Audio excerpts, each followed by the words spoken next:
بسم اللہ الرحمن الرحیم۔ دین ہمیں یہ کہتا ہے کہ ایک مسلمان جب بھی کسی دینی حکم پر عمل کرے تو اچھی طرح اسے سمجھ کے عمل کرے، بغیر سوچے سمجھے ناقص معلومات کی بنیاد پر صرف ایک آیت یا ایک حدیث سن کے عمل کرنا شروع نہ کرے۔ اس سلسلے میں قرآن کریم کی بہت سی آیات ہیں۔ ایک آیت سورہ فرقان میں ہے، اس میں اللہ تعالیٰ نے اپنے خاص بندوں کی صفات بیان کرتے ہوئے ارشاد فرمایا، والذین اذا ذکروا بآیات ربہم لم یخروا علیہا صما وعمیانا، کہ رحمان کے خاص بندے وہ ہوتے ہیں جب انہیں ان کے رب کی آیات کے ذریعے نصیحت کی جاتی ہے تو وہ ان آیات پر اندھے اور بہرے ہو کر نہیں گرتے۔ مطلب یہ ہے کہ وہ آیات پر بغیر سوچے سمجھے عمل نہیں کرتے، بلکہ اچھی طرح سوچ کر سمجھ کر عمل کرتے ہیں۔ اسی طرح ایک اور آیت ہے، اس میں اللہ تعالیٰ نے ارشاد فرمایا، قل ھذہ سبیلی ادعو الی اللہ علی بصیرۃ انا ومن اتبعنی، کہ آپ فرما دیجئے کہ یہ میرا راستہ ہے، میں اللہ کی طرف بلاتا ہوں، علی بصیرۃ، ایک پورے اعتماد کے ساتھ، میں بھی پورے اعتماد اور بصیرت سے بلاتا ہوں، اور میرے جو ساتھی ہیں وہ بھی میرے پیروکار ہیں، وہ بھی بصیرت اور اعتماد سے بلاتے ہیں۔ اس سے معلوم ہوا کہ آدمی کو دین کے بارے میں بصیرت حاصل کرنی چاہیے اور اعتماد حاصل کرنے کے بعد، پورے اعتماد ہونے کے بعد عمل کرنا چاہیے۔ ایسا نہیں کرنا چاہیے کہ ایک آیت سنی، ایک حدیث سنی، ایک مسئلہ سنا، لیکن اس کا صحیح مفہوم اور مطلب تشریح پتہ نہ کی، اور جو ذہن میں خیال آیا اور اس کے مطابق عمل کرنا شروع کر دیا۔ اسی طرح قرآن کریم میں نبی کریم صلی اللہ علیہ وسلم اللہ تعالیٰ نے ارشاد فرمایا، وَمَن يُؤْتَ الْحِكْمَةَ فَقَدْ أُوتِيَ خَيْرًا كَثِيرًا يُؤْتِ الْحِكْمَةَ مَن يَشَاءُ وَمَن يُؤْتَ الْحِكْمَةَ فَقَدْ أُوتِيَ خَيْرًا كَثِيرًا۔ اللہ تعالیٰ جسے چاہتے ہیں حکمت عطا فرما دیتے ہیں، اور جسے حکمت دی جاتی ہے اسے بہت زیادہ خیر اور بھلائی دے دی جاتی ہے۔ اس تشریح مفسرین نے یہ فرمایا کہ حکمت سے مراد یہ ہے کہ دین کے کس حکم پر، کس موقع پر، کس حد تک، کس طریقے سے عمل کرنا ہے۔ مثلاً سب کو پتہ ہے کہ فجر کی نماز فرض ہے، لیکن اس کا خاص وقت ہے، صبح صادق ہونے کے بعد، صبح سورج طلوع ہونے سے پہلے، اس وقفے میں، اس دوران، اس وقت میں نماز پڑھنی ہے، 2 رکعت پڑھنی ہے، تو سنت طریقے سے پڑھنی ہے، اور اگر امام مسجد ہے، طوال مفصل اس کی قرات ہے، وہ کرنی چاہیے اسے۔ اگر نمازی آہستہ آہستہ جماعت کے لیے آ رہے ہیں تو اس کے لیے یہ مسئلہ ہے۔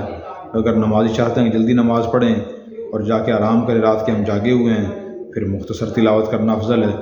اب دیکھیں، ایک نماز کی مثال میں نے دی، اس کا وقت بھی ہے، وقت کی ابتدا بھی ہے، انتہا بھی ہے، رکعات کی تعداد بھی ہے، اس کو ادا کرنے کا سنت طریقہ بھی ہے، اور ایک اگر کوئی عارضی، کوئی جلدی ہو تو پھر اس میں اختصار کی بھی تلقین ہے۔ یہ سب چیزیں دیکھیں کہ نماز کے بارے میں ہے۔ زندگی کے ہر کام کے بارے میں دین کی تعلیمات ایسی ہی ہیں جن پر ہمیں گہرائی میں جا کر بصیرت حاصل کر کے، اعتماد حاصل کر کے عمل کرنے کی ضرورت ہوتی ہے۔ نبی کریم صلی اللہ علیہ وسلم نے بھی یہ فرمایا، من یرد اللہ بہ خیرا یفقہہ فی الدین، کہ اللہ تعالیٰ جس شخص سے بھلائی کرنا چاہتے ہیں اس کو دین کی سمجھ عطا فرما دیتے ہیں۔ ہم جب معاشرے میں دیکھتے ہیں تو ہمیں یہ نظر آتا ہے کہ مسلمان 2 طرح کے ہیں۔ ایک وہ ہیں جو اچھی طرح سمجھ کے عمل کرتے ہیں، اور ایسے بہت کم ہیں۔ دوسرے وہ جو بغیر سوچے سمجھے عمل کرنا شروع کر دیتے ہیں، ان کی تعداد بہت زیادہ ہے۔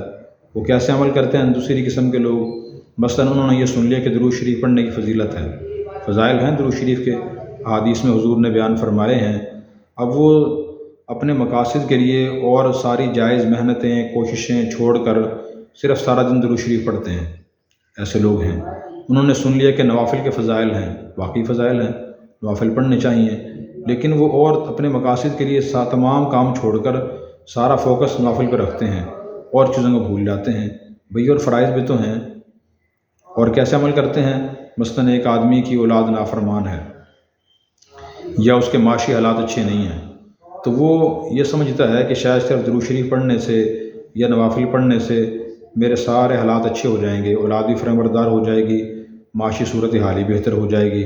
وہ ایک چیز کو پکڑ لیتا ہے، باقی چیزوں کو چھوڑ دیتا ہے۔ ہمارے ہاں علمی حلقوں میں سے کہا جاتا ہے، حفظت شیئا وغابت عنک اشیاء، کہ آپ نے ایک چیز یاد رکھی ہے اور بہت سی چیزیں آپ سے غائب ہو گئی ہیں۔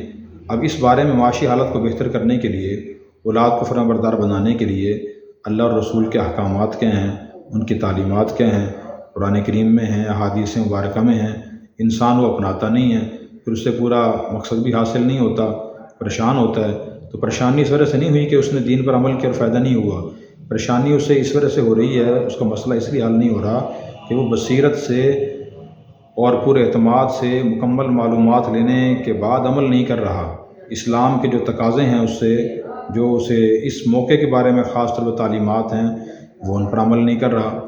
وہ عمل کیا ہے کہ اگر اولاد واقعی نافرمان ہے، کسی بڑی نافرمانی میں مبتلا ہے، تو اس کو دیندار بنانے کی کوشش کی جائے، اسے دین کی تعلیم دی جائے، اسے دینی تربیت دی جائے۔ قرآن کریم میں اللہ نے فرمایا یا ایھا الذین آمنوا قوا انفسکم واہلیکم نارا، اے ایمان والو تم خود کو اور اپنے گھر والوں کو جہنم کی آگ سے بچاؤ۔ اس کی تشریح میں مفسرین نے لکھا ہے کہ جہنم کی آگ سے بچانے کا یعنی نافرمان کو فرمانبردار بنانے کا، بے دین کو دیندار بنانے کا طریقہ یہ